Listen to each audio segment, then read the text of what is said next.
Peace, family. Oh my gosh, I'm so excited to be here. Our early morning conversation with ZenAndTonics is the goal today. I'm so excited and grateful that you're here, that we're going to have Halimah here speaking about her journey, sharing some insights into what it means to be a Zen and work with tonics. If you've ever seen her page, watched her live, you know she's a whole vibe, and she's actually one of the reasons why I have started cultivating so many plants in my space, and I'm forever grateful for her sharing her journey and for just the ability for the internet to connect us and bring us all together. So I'm really excited for this conversation today. I know it's early, or at least it's early here in Maryland. If you could check in and share where you're from. And also, I want to know if you have any plants in your home. And if you do have plants, how many plants do you have? One of the... Peace, Brandis. I see Candace here. Hey, Candace. One of the reasons why I love plants is the aesthetic, right? Just the green, the lush. I've heard that green is God's color, and I was like, that's the word right there. So having plants in my space just feels so amazing. Brandis is in South Carolina. You have one plant. One is better than none, right? And it's like you have this opportunity to nurture something and care for something. If you've ever seen me share about like my plant origin story, it started with cacti, and I killed them. Killed my cactus. Who kills cactuses?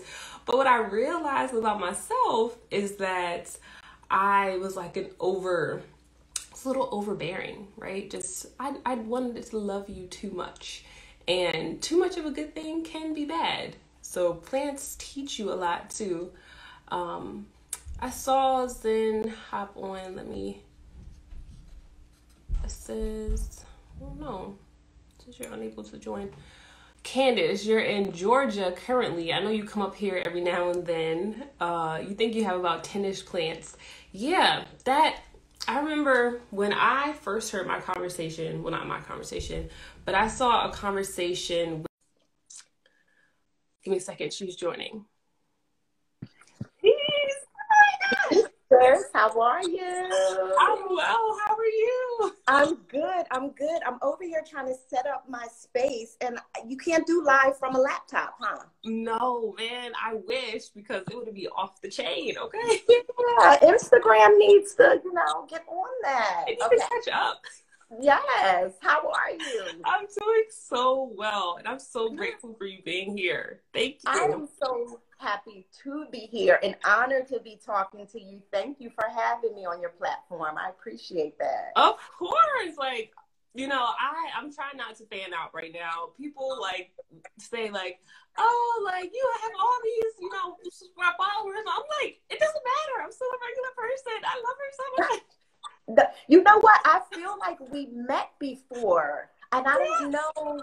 I do. I used to do vintage, and I feel like on that platform, our paths cross, but I don't know for sure. But I know your face. We're in DMV together, right? So of course I know your face, and you're everyone's favorite loctician. So yeah. So I'm just honored to be here. Thank you. I'm fanning out too. What? You fanning out on me? Yes, I really am. Yes. I was just telling everyone, like, you are one of the main reasons why I have begun to cultivate plants in my home space, because of the live you did with Sankofa Yoga. And we're speaking about gardening, and casually, I think someone said, how many plants do you have in your space? And what did you say? Well, I don't know what I said then. Now I have about 48, maybe like 46, because a couple are not really surviving winter that well. But yeah, 40 something. 40, but you said it so casually, like, oh, I just have a couple, and it was like 15. I was like, I need to step it up. I only got 2 plants. Oh my goodness, it's real out here. You know, it's fun in the summertime because it's like you have the bright sun and all of that, and they're just thriving. And then now, like, we're going into the colder season, and I'm like, what am I going to do with 40 plus plants? Like, how am I going to keep these things alive? You know, so yeah, but it's fun. I wanted an inside jungle. I've always wanted that. So the more the merrier, but I'm on, like, I'm chilling right now. No more for a while. Maybe not till spring. I can understand that because I'm trying to rearrange my plants now. I'm trying to like put them up so I can get more, but then also seeing them like, oh, you're not as lush. What's happening? What am I doing to you? I know. Buying grow lights and stuff. So yeah, it's the seasons that you grow through really make you reevaluate things and like what type of what does abundance look like right now. Exactly. So yeah, you have impacted my life in a positive way. So I'm grateful for you. Oh my goodness. I would love if you could share just a little bit about your journey and what brought you to where you are now. Yeah. Well, I started ZenAndTonics about 3 years ago. But my journey into herbs started about 5 years ago. Quite frankly, I went to my gynecologist and she's like, you need a hysterectomy. And I was like, no, I don't. Like, I just did not feel like I needed a hysterectomy. So I left there, and I think it was like a natural progression anyway into, you know, introducing a cleaner lifestyle, eating. I was working out all the time. So it's kind of a natural progression to try to get into herbs and just live like a more abundant life. And, you know, I left her and I just said, let me dive into some herbs and let me, you know, clean up this diet and this and that. So I started researching. I got into it. About 5 months later, I went to see another doctor just as a follow-up. And he was like, no, like, I don't see where that would come from, where that diagnosis would come from. And I never felt it. Like, I just didn't intuitively feel like I needed, you know, a hysterectomy. So I was just, you know, when he told me everything was fine, the journey just kind of went from there. That's really what started it. Yeah. Just kind of taking, you know, responsibility for my own health and really kind of learning my body and all of that. So, yeah. I love that you didn't just take what was said to you or what somebody that seemingly is in a position of power over your health for gospel, and you felt what you needed. So often we like relinquish our power to other people. So you just, knowing thyself and being like in control of your power is just wow. Like, exactly. Yeah. And we listen to the professionals. I don't just totally discount anything.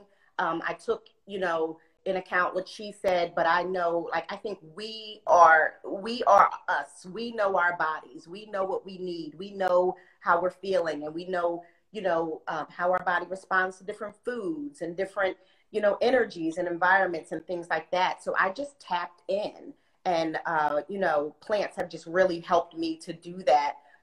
You know, just learning, just like their power, their superpowers and their purpose. And I just feel like there's such a connection, and we should definitely try to incorporate them into our lives. And, you know, body care, hair care, you know, taking them orally, topically. There's so many things you can do with them. And they're here. They're just nature. So we have to kind of, you know, tap in and see, you know, what we can do. So. Absolutely. When you began your journey or your deep dive into plants, did you have like a guide to like, okay, I'm going to go to this herbalist and just follow their practice, or you just kind of explored it on your own? I definitely tapped into, there's a herbalist by the name of Patrick Delves. He's from Grenada. And I was in awe of him, like watching his videos. He just was so knowledgeable about all of these different plants and their uses and how to incorporate them. And I was in awe, and I still, like, I haven't followed him in a long time, but I was really watching him heavily. And then I just started doing like my own like Google searches, you know, getting books and reading up on it and just like kind of just being self-taught. I didn't dive in it. Now I'm at a point where I'm, you know, taking, you know, my education to the next level. I'm going to enroll in an online program. But back then it was really just like loving it and just feeling like they were so magical that I just wanted to learn so much about it and just incorporate it and just keep working with them and sharing it, you know, with others. So I love that. What was your first tonic that you created? My you first felt tonic, like, yes, this is it. it was probably a tincture. No, you know what? It was probably something for my hair. Just messing around with some oils and doing things. I'm definitely a mad scientist. Like when I'm making stuff for personal use, anything goes. Like I will try, like I will be my own guinea pig because it's like, it's fun and I want to learn. Yeah. Right. Yeah. So I kind of go all in. So I would just like mix like like hair focused, herbs in like with a castor oil and stuff. I'm actually infusing one now. I started a couple weeks ago. That is kind of focused on like hair growth and stuff. But yeah, like just stuff for my hair, doing conditioners, coconut creams, like organic coconut creams, like just putting things together and really working more from the kitchen than the bathroom. Like my kitchen turned into like my medicine cabinet. So yeah. You saw I posted, I said, we're speaking with ZenAndTonics apothecary, okay? Because you are creating things to heal yourself and others. Absolutely. I love that. And I'm just like forever in awe of how our hair can be a gateway to so much healing. Yes. You know, it's just like not even just what's happening with our hair. It can happen with our total body wellness. It can start from our hair. It can start from our hair. I mean, it's our crown. We love our hair. We play with our hair. My hair is going to be different next week. Like we just like to do things. So when we start to experiment, it just leads to different things and we just kind of go all in from there. Yes. And I understand. And I can relate to that wholeheartedly. When you started making your tinctures and tonics, was it a natural, like, I'm going to give this to everybody and just share? Or was somebody like planted the seed in you? Like, you know what, you need to like sell these to people. You know what? It started with doing it for myself, just selfishly, just really wanting to kind of like get healthier and then wanting to show others that they could do it too. I never thought that I was really going to, well, I think at the beginning, like I wanted to do the whole, like making the body butters and all of that. And I still do that, but I'm not really trying. That's not really my focus now. I would rather show people how to do it yourself and maintain that, you know, on your own. So really kind of trying to dive into more of like workshops and things like that. And just to take some of the intimidation out of it. I think people feel a little overwhelmed, but you can really start quite simply with a body butter, and it doesn't, you know, it can just be a mixture of cocoa butter and, you know, jojoba oils that you put together, and you just get a blender and you mix it up, and there you have like something, you know. So just trying to like show others and empower others that they could do it for themselves. Now I'm more on like the medicinal side versus like the body care side. It's a lot of work, and I you know, tilt my hat to people that do it regularly because it's a lot, like getting, you know, like it's a lot of ingredients, it's a lot of variables and getting it all blended and all of that. So I do it more on a smaller scale, but not so much focusing on that in my, you know, retail shop. It's more of the tinctures and just the dried herbs for tea and steeping and things like that. So I love that you have a focus for empowering others. I feel like so much of the capitalism that is wrapped in beauty, hair care, wellness is to get someone to just purchase and no longer do for self. Like this summer, growing my garden and tapping in with you, sharing about your garden and composting, which made me really realize, like, why do I go to the grocery store every week to buy something that I can just put in water and it can continue to grow? Right. Y'all been tricking me this whole time. Yes. yes, there's so many things that we can do to be a little more self-sufficient. And you're right about like the capitalism. Like I struggle with that. Like I don't want, this is not a platform that is super salesy and pushy and all of that. What I'm bringing to folks, I really think is going to empower you, and it's going to open you up for what you want to do. The premise of ZenAndTonics really too was do more of what you love. Find time to do more of what you love. Like I am, you know, and I think I said this on the other live, like you know, life, we're not here to just be these like workhorses, get up at 4 o'clock. It's a lie. We're supposed to be doing a little bit more of what we like, whatever that looks like to you. And for me at that time, it looked like exploring herbs and making my own products and being more self-sufficient. And once I started tapping in, I'm like, others need to get with this. Like, I can do it, you can do it. Like, you know what I mean? It's nothing special over here. We just need to tap in and know that we can do it. So I definitely try to do like a barter and exchange too, because I'm so fascinated with other makers like yourself, just people who are getting it independently and have chosen that route. I'm in awe of you guys because it's a lot to just do your own thing out here and not just be, you know, the typical, like the 9 to 5. And the 9 to 5 is great. I don't smash that at all. And I don't, you know, glamorize being, you know, just an entrepreneur, because it is tough out there. But yeah, I just wanted to, you know, show others just how to tap in and just to make more time to do what you love. And as I started doing this, that's, you know, I just kind of opened myself up to find that time to do more and to not be so, you know, tired from work and not able to kind of do, you know, find that time to fit in, you know, things that were helping me and helping me grow. So. Yes, absolutely. When you say entrepreneurship is a lot, yes, but mainly it's a lot of trust. As with growing plants, cultivating natural herbs and tonics and things, there's a lot of trust, and it's a lot of being okay with failing. You know, Yeah. like being okay with it not being okay. That is it's a product of the schooling that we were taught or indoctrinated in this country, I believe, at least. To think that everything has to be perfect, everything has to be the highest mark, everything has to show up the best that it can possibly be the very first time. It's like, no, you have room to fail. Like, you've learned so much and just try.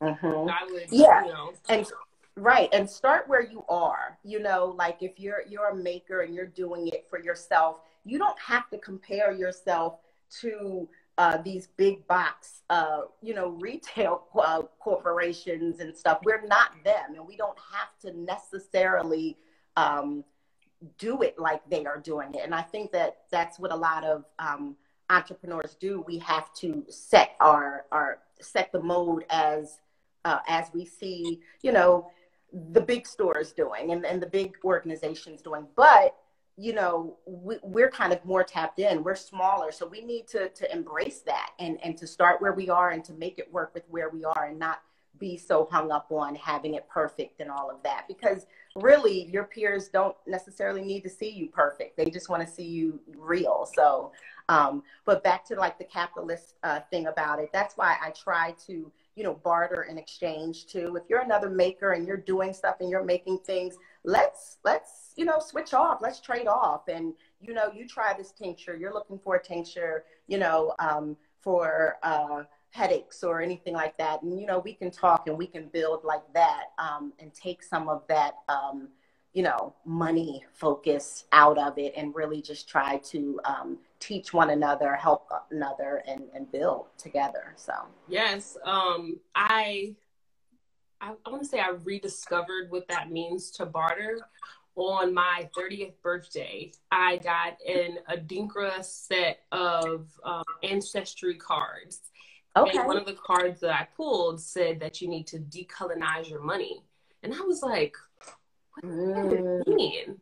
Like, to decolonize your money and to think or to get to the root and say that to decolonize money means like, how are you going to even use the current currency that we have that was based on colonized a colonized system?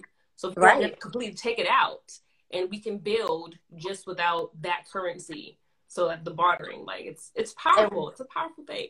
It really is, and it takes a minute to get there because we're so, we're indoctrinated into it that we don't really know how to like think of it without the money aspect. So yeah, so it's hard to get like that, because I used to say like, let's, in DMV when I was doing the vintage heavy, I'm like, let's build like just a power all-star team. Let's have, photographers, models, all of these different connects, and let's just do things together and do projects together. Don't worry about money exchange. We're all giving our talents and stuff, and then get it out there and then see where that takes us from there. But people are like, no, if you're not talking money, don't talk. You know what I mean? Like, all that. I get it. We got to pay these bills. Like, I do get it. But I'm just saying, if we start kind of, thinking of things differently, chestnut checkers, we can really, I think, kind of do some things. So that reimagining is a very it's a very heavy thing to do, to use a lot of energy. Your creativity takes a lot, but you could change and shift so much. So that's a vibe right there. I want to get back to your education. You said you're moving into just being more into medicinal herbs and things like that. And I know the herbalism community education is vast. Yeah. So where are you like focusing your education? Like, how are you pulling that into your everyday life right now? Yeah. So when I started looking for a program and looking to like go deeper into training, I wanted the school to look like boots on the ground, just folks that walk through the grass, that ground, that are barefooted and, and might hug a tree and all of that. I wanted that organic, intuitive, they, I guess, used to call them like village herbalists and the shamans and all of that. I wanted that real organic teaching experience. And of course, I wanted all of that online. So it's like, but that's where we are right now. So online is going to be best for me. So, and really it's not a lot of programs right now anyway, just with everything going on. But so I applied for a scholarship. Actually, I find out next week if I get in. And it's the school that I'm looking at is, I guess I Chestnut Herbs. I just felt like they had just a whole lot of knowledge about herbs, and they have like a great program, immersion program that just covers so many areas and just kind of walks you up from medicine making to foraging and all of that. So I'm excited. Either way, scholarship or no, I'm definitely going to move forward with some more formal training, because it's just time. And I think that here, if I could, and I had folks that I could do like apprenticeships with and all of that, I'd love that. I still am going to kind of look for those opportunities. They're just, it's just not as many in this area right now with just everything going on. But definitely want to do some more like hands-on training, and just looking forward to this like online program. So I love that. Did you have any issues with connecting with a program or a school that, I guess, appeared to center you, if you get what I'm saying? Like, I've looked into herbalism training, and in my like trying to find a space that I wanted to dive deeper with, it was like, are you in alignment with how I could heal my community? Because it's like, I want to take this knowledge and bring it back to the community that is surrounding me, but I'm not sure if this is going to be what I need. Did you have that kind of thought process? Or yeah, and that's why I did so much research, like just reading through the websites. And I actually, with the school that I ended up applying to, I reached out to someone who had graduated from there. Like they had they gave you those testimonies and things like that. And got her. She was another sister who, told me about her experience, and she said that it was, it was a great program. So I did kind of my due diligence to look around, but yes, I think it is, I think you have to bring what you bring to it, and make it what you need it to be. And I did want it to focus more on the community side of things. I don't know, I'm over like textbook, like the textbook formal scientific, that's all a part of it. But I wanted more of just I just wanted it to feel organic and I don't know, and just ancient and ancestral. Like I just wanted it to feel that. And I think that part of that is going to be me bringing it in. But this program I like because they also focus on, Black and brown folks, people who are not considered privileged in the United States. And so how they reward like scholarships and things like that are based on folks who are dealing more with like food sovereignty and stolen land and things like that. Like they definitely are tapped into social justice and things like that. And I think you look for half of that in the school, and then you have to bring that energy with you, to complete it and to make it, what you want it to be. Thank you for sharing that. Mother Earth also says join PUFN and see if you can find apprenticeships, and also read Farming While Black by Leah Penniman. Thank you for that. Have you heard of that book, Farming While Black? Yes, I have. And there's a lot of, I've seen so many posts and media coverage on that book too. I don't have it yet, but I'm going to secure it and take a look. And I'll check PUFN. Thank you, Mother Earth. Thank you. I'll definitely look into that. Yeah. Hands-on training is it's just great. That would be a great opportunity. So I think as the weather changes and as, things kind of mellow out in the world, maybe those opportunities will present themselves. Yes, they will for sure. And I saw that you went foraging, or you go foraging for mushrooms in the area. What's that about? I haven't, but once I start this program, I'm going to be like all the way tuned in when we talk about that, because we always see these mushrooms pop up. Do you see them? I see them so much lately. Yeah, and I'm like, you're telling me that this is just a weed that just is like a eyesore? I feel like there's something from this, and maybe I'm just not hip to it. So yeah. So when I saw the one in my backyard, I said, you know what? I need to take a foraging class. I haven't yet, but I think this program, has a course on that, and that will be something I'll be all the way tuned into. I do want to get more in depth with mushrooms.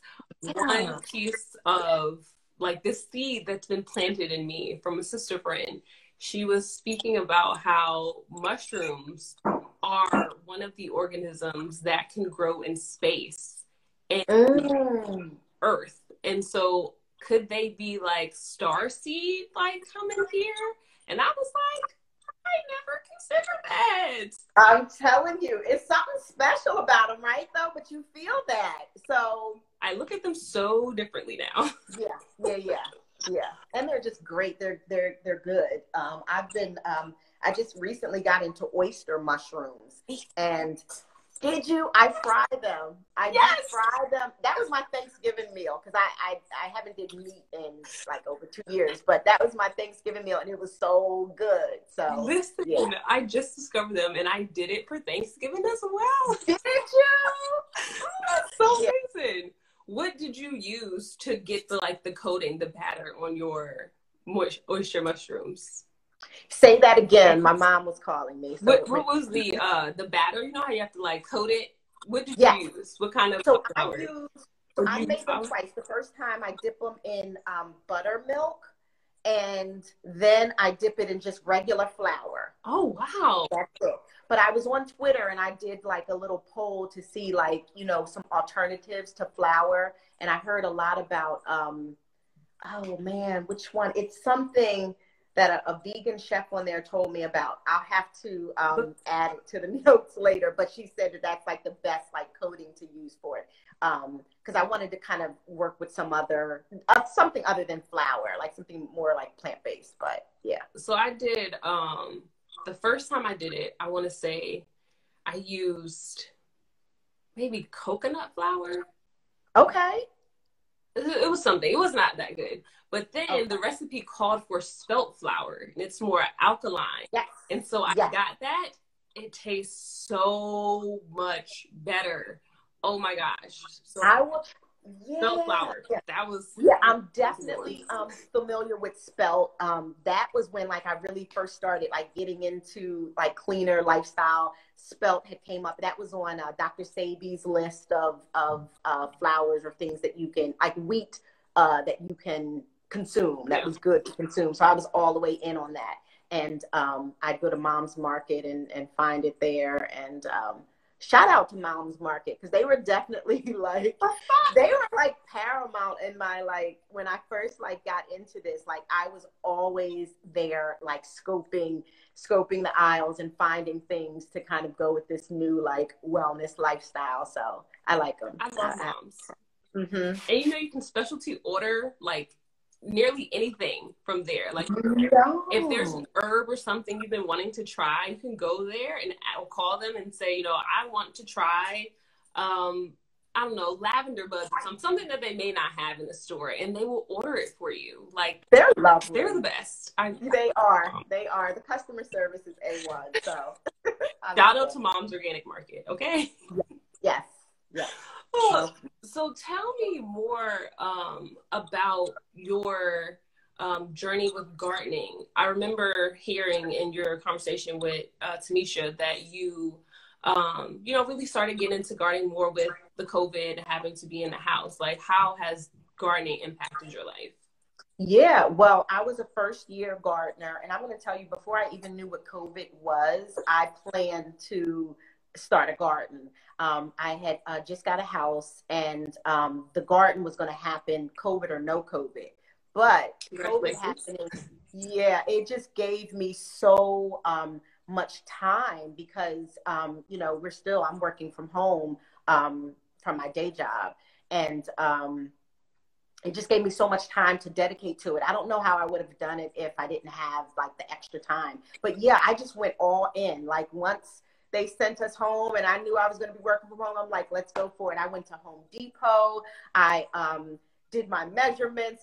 They cut up some cedar blocks for me. I did 4 raised beds, some learning lessons after it, you know what I mean? But I definitely think just go in, just do it. Because if you overthink it, it just never happens. And then you learn from there and you kind of improve as you go. But don't let it stop you. So I just went for it. I did 4 raised beds and ordered seeds and was buying seeds, getting dirt. Like had dirt for days. Like I got my workout running to Lowe's and filling up those beds. And I just went all in. So I consider this first year to be like, experimenting. Like I learned, I took some notes. Next year, I'm really going to go harder. But cucumbers were a major success for me. My cherry tomatoes.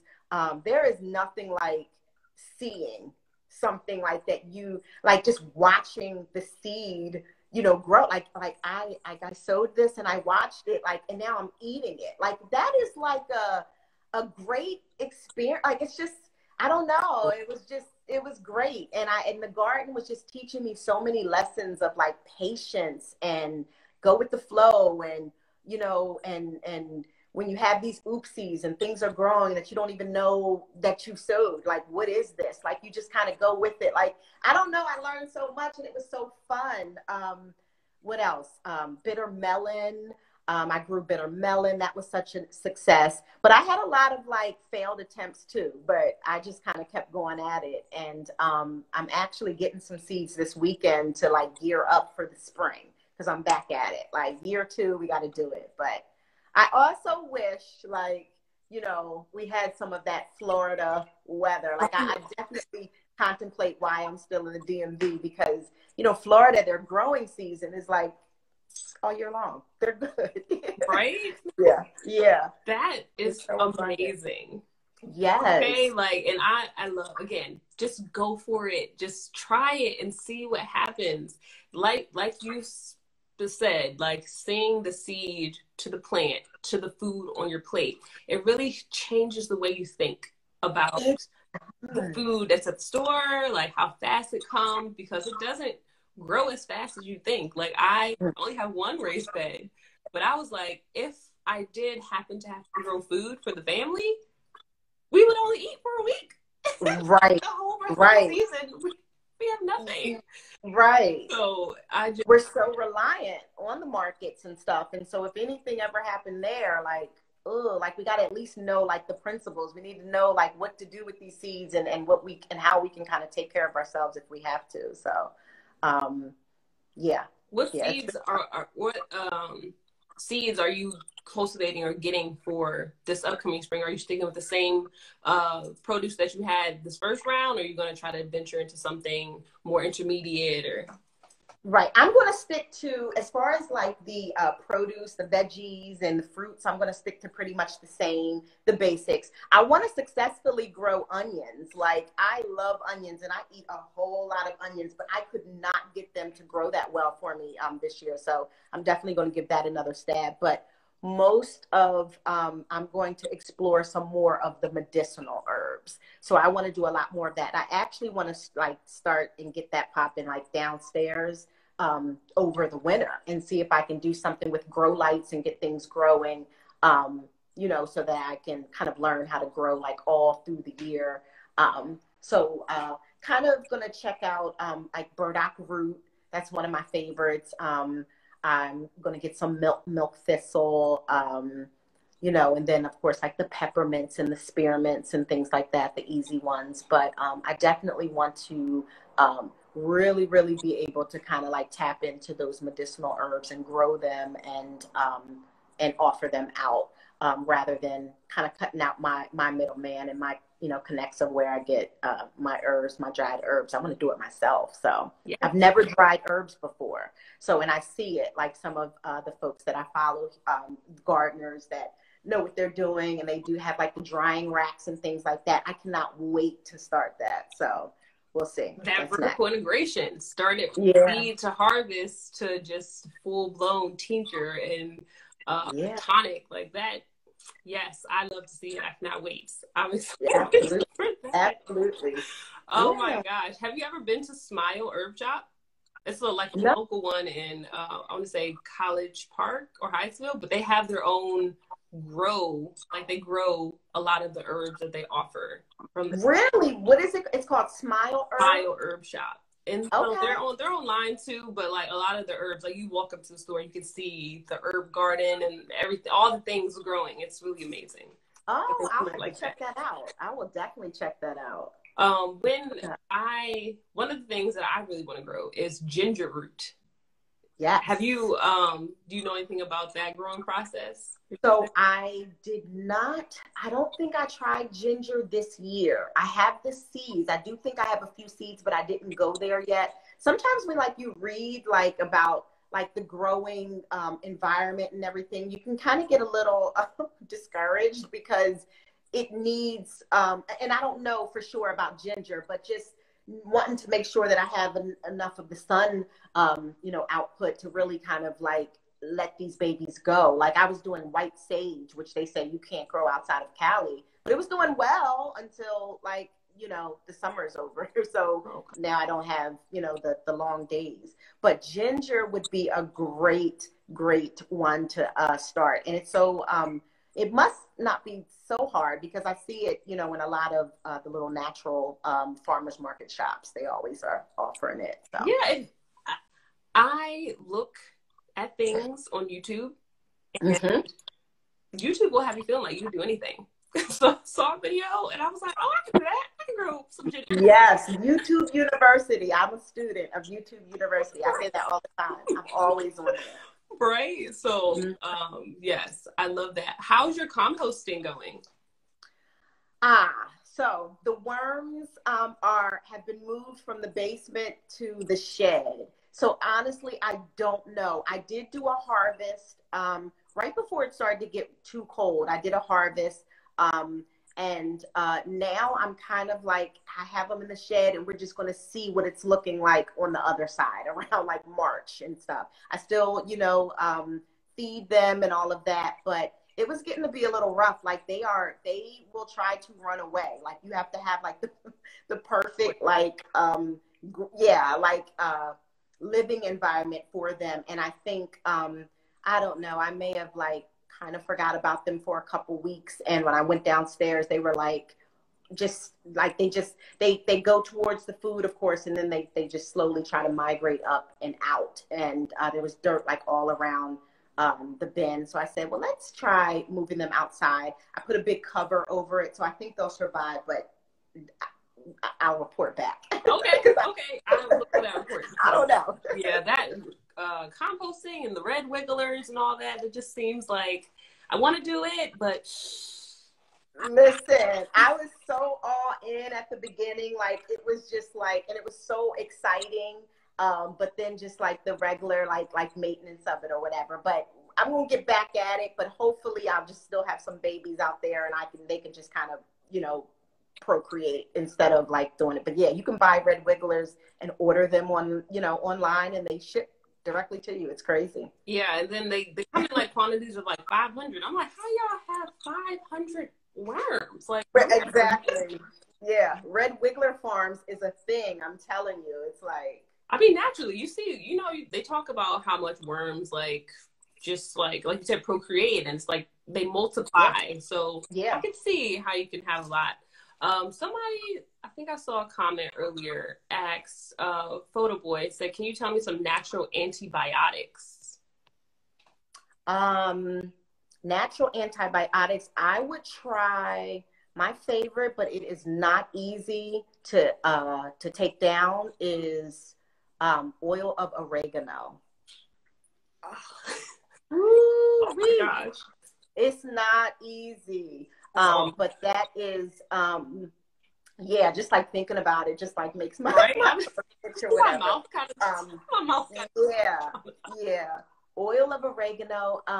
What are some other, it kind of depends too on how you're using it. If you're using it topically or if you want to take it orally, it depends, but that's one you can try. I mean, it's effective. And when I'm making medicine too, like I say it, like I'm actually working on an herbal syrup for a client right now.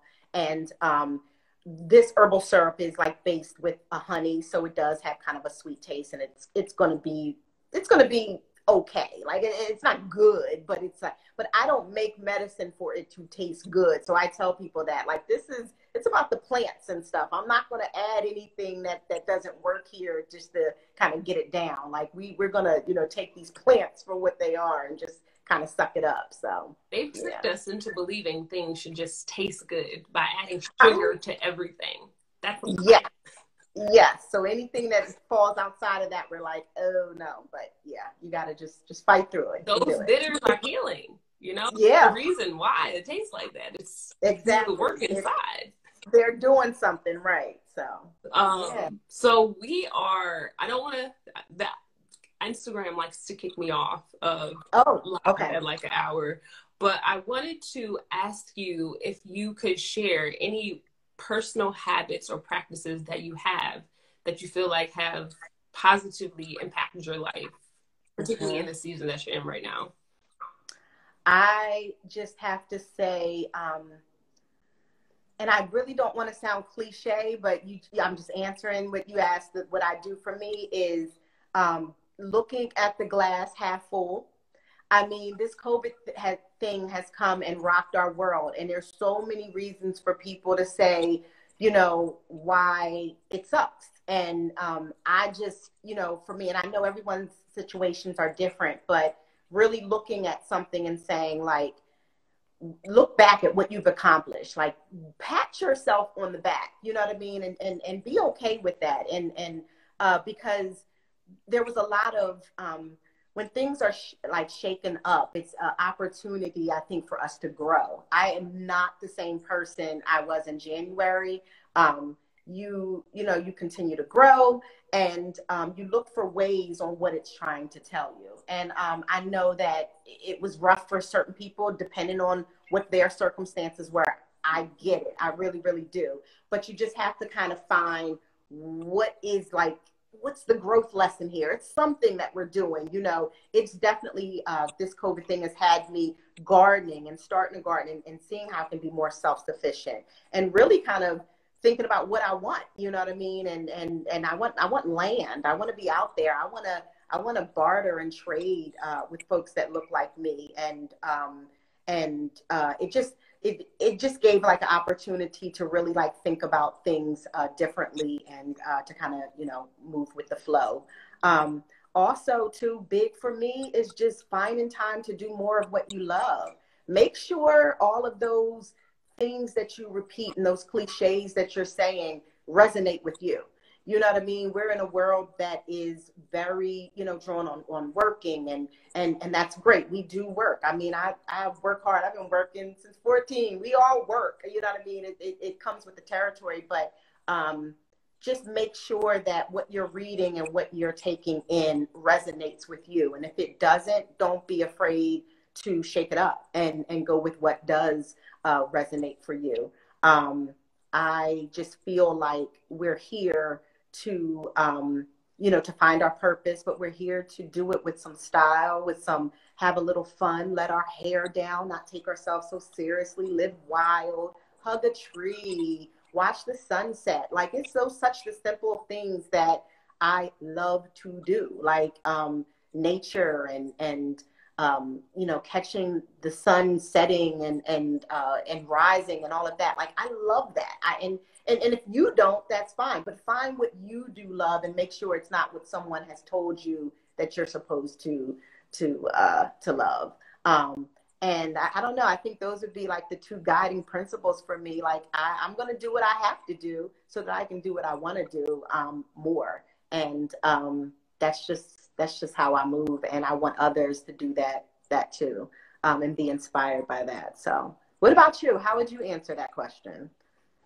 I'm gonna get to my answer, but okay. I want to say that I am grateful for you sharing that out loud in your own voice and your own passion, because as I was trying to prepare for this, because we haven't spoken like at length, right? And so I was just like, right. What am I gonna say? What am I gonna do? I went on your website, and one of the blog posts that you have on there, it said, the one that I clicked on, I don't know why it resonated with me so much, but I was like, let me just try to see, like, what can I like find? It said, when life gives you lemongrass. And I was like, ooh, like, click lemon. What happens when life gives you lemongrass?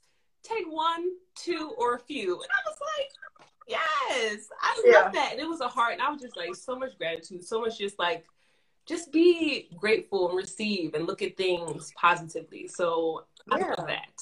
Thank you. Yes. So much. Absolutely. For me, a practice that has positively impacted me recently is gratitude, waking up and journaling 10 things that I'm grateful for first thing in the morning, like before I grab my phone, before I do all the work or want to do the videos or just stuff, just like expressing gratitude. That has been really, really a mental shift for me, and is trying to help me shift and turn my mind, not I would say not off, but like focus it. And then yoga has been huge. Yoga has been my COVID rediscovery, actually, because I used to practice yoga. I have a big Buddha tattoo on my body. Yoga used to be big for me and I lost it, but then in COVID I found it again, and it's like my peace, my joy, just realigning with my body. So that has been so huge. Those two things, gratitude and yoga, are just like my personal practices that fill me up. It's like when I'm feeling like my cup is empty, it's like do one of those things, and it like puts me back in place. Right. That's good. And everybody has to have that outlet, you know what I mean? And if you find yourself like you don't have it, just try to bring it back on in and find it, so that, because it keeps us going, you know what I mean? We need that. We need that balance. So, yeah. And I had looked at your video on your book reviews.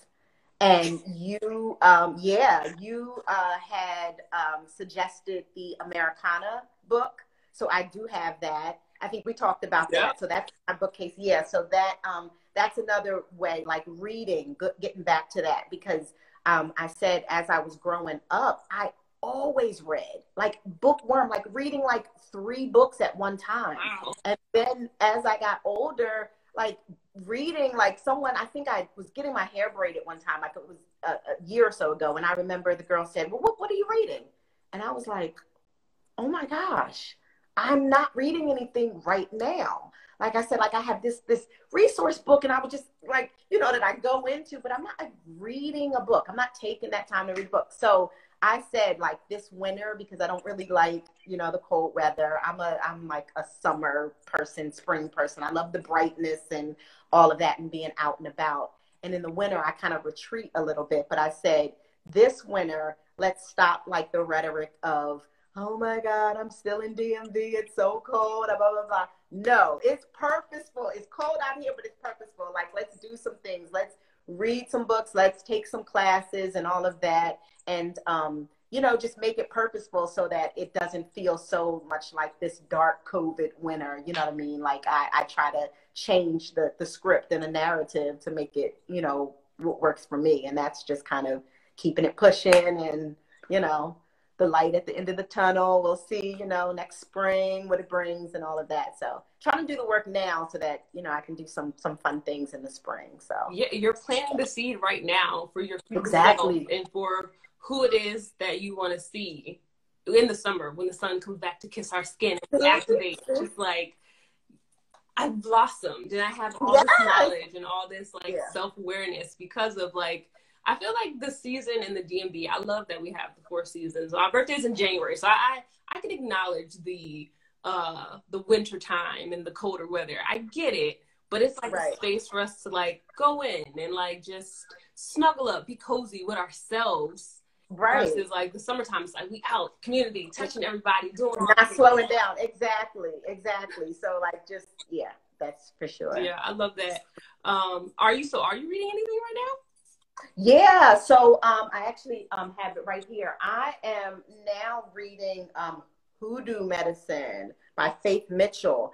And it's a really in-depth account of medicinal plants and herbs that are indigenous to the Sea Islands, where the Gullah people are. And that's a rich area of the Carolinas where, slaves were dropped off, and they kind of came up with their own kind of medicines and things like that. So I just want to read about, how that came to be and what they turned to, because they didn't have, Western medicine readily available. So what were they doing, living off the land, and how were they keeping themselves going and stuff. So yeah, this is where I'm digging into now. And then I think the next one, I'm going to jump into the one you recommended. So yeah, it's a very, very interesting read. Yeah, I love that. The hoodoo medicine, is that what it's called? Yeah, it's called Hoodoo Medicine, Gullah Herbal Remedies, and it's by Faith Mitchell. So yeah, so it's a good read. So I just started it, so I'm not too far. I'm on page 30, but it's good, and it goes deep into the background. And I remember my mom had did a retreat down there before, and she came back and just was telling me all this. Her family originates from South Carolina. Well, not originates, but they're from South Carolina. So she just said it was just such a rich, culture, and she learned so much. So this was interesting to me. So yeah. So if you could go anywhere in the world, where would you go right now? To be. Right now, I think I would go to the Gambia. The Gambia, Senegal and Gambia. I definitely would like to visit there. I like, marketplaces and things like that, and seeing just makers and stuff that are selling their crafts and whatever it is. And I have a coworker who is from there, and talks and tells me so many stories about there. His mother is still there. She's 100 years old, and he just says so many, you know, good things about it. And I just would love to like just go there. It's Africa. I've never been, you know, and visit there. So that would probably be like top of my list. But honey, the list is long. Right. Like I love traveling. I love it. And I love going to like remote places. It doesn't even have to be like, you know, beautiful, you know, the beautiful, like usual suspects. Like I love like the offbeat kind of places and just like discovering like, you know, vintage shops that no one has been into, finding all the good stuff and the herb shops and talking to like the natives that are there and all of that. And just, you know, people watching and things like that. Right. So yeah, I hope that I can get back out there soon too. I am. I'm going somewhere soon. Yes, so. We will. It's coming. We are. Yep, for sure. So thank you for sharing your journey. Thank you for just having this confident cultivation conversation with me. I really, really, truly appreciate you. Where can everyone else listening? Where's your home on the internet? So my home is ZenAndTonics everywhere. So, well, not everywhere. I'm on Twitter. I'm on Instagram. Those are where I kind of play the most. I have a website, ZenAndTonics.com. I'm also on Etsy, and that's where you can actually shop from for right now. But and that's just I think Etsy.com/ZenAndTonics. So ZenAndTonics is where you'll find me, just chatting away and trying to be a little social butterfly. So living wild. Yes. But thank you so much for having me. Like I'm honored to be talking to you. I think you're just such a beacon of light inside and out. You're beautiful. And I just, you know, thank you for sharing your platform with me. And I hope this is just like the first of conversations that we can maybe get something going and you know, and continue the conversations as we learn and explore deeper into, you know, our crafts and things. So. Absolutely. I would love to continue conversations. Like, and I have to say, I'm sorry, locks are up next. I think that is my next journey. So I may have some questions for you. Just, you know, some tips. Maybe you can give me a tip or two before we hang up. But I think I'm going to go for it. Absolutely. I've been caught. Yeah. Come on home. Come on home. Yes, that's right. To just embracing your natural curls, waves, kinks, just embracing all of that, all of your hair. Yes. And just letting it be. Like, locks for me really allow you to just reflect and see all that you can just be and like let the flow happen.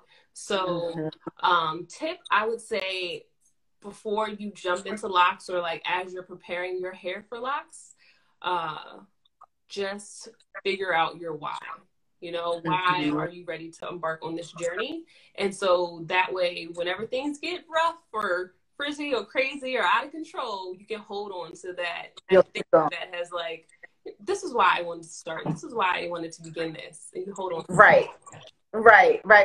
That's a good tip. And I'm gonna keep that in mind, because right now I'm just in awe of like your hair and everyone's hair and how beautiful it is, and just the wildness of it. I do like that. It's just kind of just letting your hair do what it needs to do. And I wear, you know, my natural little fro, and I thought I was going to go back to that, but I'm like, maybe I'm ready for this journey, but I'm going to be thoughtful about it. It'll probably teach me more than I think it will going into it, and so this will be my first time like embarking into that world. So listen, I nearly cried when I was reflecting. I nearly cried as I was reflecting earlier this year about like how locks have just changed my life. Really? In ways.